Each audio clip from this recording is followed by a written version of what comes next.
make enough fuss to stop the process. I think we have to be very proactive. We have to be very aggressive about this. And the only solution that we really have to this is to declare another marine sanctuary or ocean sanctuary in the terms of 20 years ago.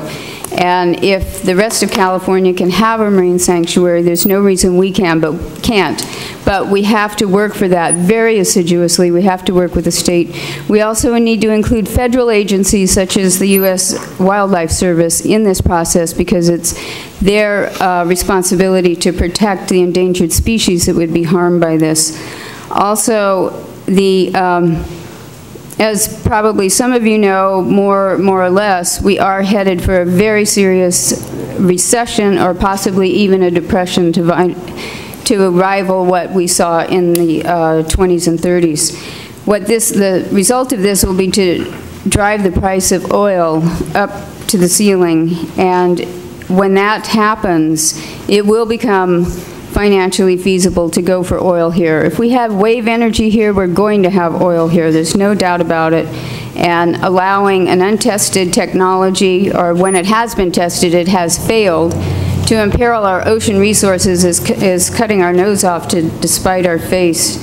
And this technology is very costly financially. It's unproven.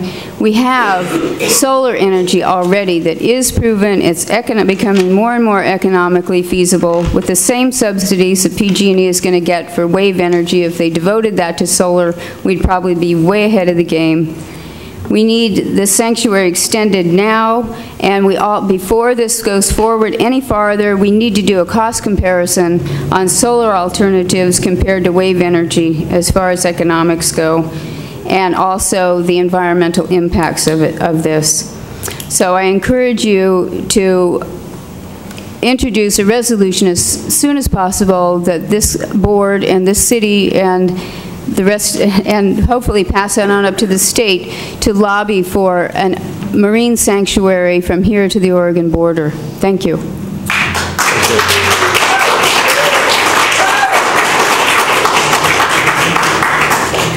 Sir.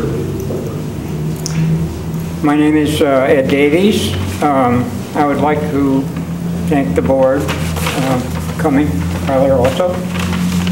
And the FERC has put up about almost $500 million for startup money. So they've got lots of money, but they apparently don't have enough money to provide us with a map so that our local papers and other media can be aware of this. Could my assistant come up here and hold this? I'd be happy to do that. Take it up here with everybody. Now, I want to talk about scale. I want to talk about the scale of the map, and I want to talk about the scale of the devices. As you can see, this project runs from just below Westport down to almost Albion, between Albion and Little River. That's quite a distance. Also, it extends into the ocean, an average of about 4 miles. That just about takes care of the migration path of the gray whales and any other, porpoises, whatever. The thing that we have to deal with here, if we were to do an initiative, because so far you haven't done anything that will stop this, is that the people of Mendocino County are generally ignorant in terms of the dangers of this. And one reason that they're ignorant is because they haven't been shown a picture of how the great scope of this project, how big it is, and what will happen if it concludes. So one of the things that you have in front of you now, it's being passed around there, which belongs to my staff, and they would like to get it back. But on it, if you would make a note of the website, you can get one for yourself. I'd like you to do your own homework, as I have done mine. The devices that will be deployed outside Mendocino from half a mile to 3 miles out are very similar to the Plymouth, or it will be the Plymouth itself. That is the most likely candidate for them experiment with. Each one weighs 700 tons, is approximately 150 meters, that's 450 feet long, and 10 feet in diameter. They have to be connected in tandem. When one of these breaks loose and a tanker comes by, what do you think is going to happen? Not to mention the cables, the web of cables that the whales are going to have to swim through. I hope you take this into consideration and that you do your homework and look it up yourself, Polunas, because that's what's going to be outside Mendocino if this goes through. And I thank you very much, again, for coming here. Thank you, Mr. Davies.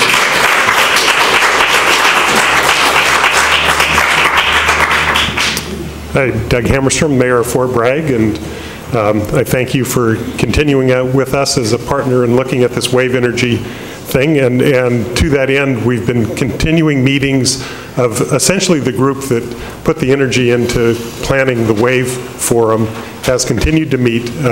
Your ad hoc committee of supervisors, our ad hoc committee of council members, as well as staff from both city and county have continued to meet, and we will continue to meet to further this, and there is energy from the public as well in those meetings. The city has filed for a rehearing of the denial of our intervener status, as you have. And then at our meeting when we discussed filing that intervener status, we had community input that said, you know, go at them every way you can, and using an analogy to burglars getting in a house or something. It was in the windows, in the door, over the transom, down the chimney, any way you could get there. So one of the things that I brought up at that meeting and have followed up since is that PG&E keep us informed of their plans, and they are going to be at our meeting next Monday night. They also have a room booked here for a meeting on next Tuesday. And I think they're making a presentation to the Board of Supervisors. Ian Caliendo is here and will speak to those meetings. But under their FERC thing, the first thing they're supposed to do, and I believe the timeline is by the end of this month, is to present a work plan of what they plan to do during the 3 years of this exploratory permit, and they're going to present that work plan to the community for the community's input. I thank them for that, and notify everybody that that will be happening at the Fort Bragg City Council meeting. It's beginning 7 o'clock next Monday night, and I think a couple of other meetings too that Ian will speak to. So thank you. Thank you, Doug. Next speaker, please. And Ann Kissick, I do have your card here. I'll call on you in just a minute. My name is Norman Dick, and I live in Fort Bragg. I think it's appropriate here that I am the last speaker because, first of all, I'm getting ahead of myself. I want to thank all the supervisors and the chair for having come over to the coast here on a lovely day. We all know what it's like to make a 108-mile round trip from where you folks normally work in Ukiah. So again, thanks for coming out, and maybe perhaps seeing some of the passion and the belief that we hold here for those of us that actually live on the coast day in and day out. That being said, I think it is appropriate that I am the last speaker because I could not agree more with the first speaker who spoke this afternoon. My background is commercial fishing in Alaska, and then after that was 8 years of insurance underwriting. You learn from life's experiences, and something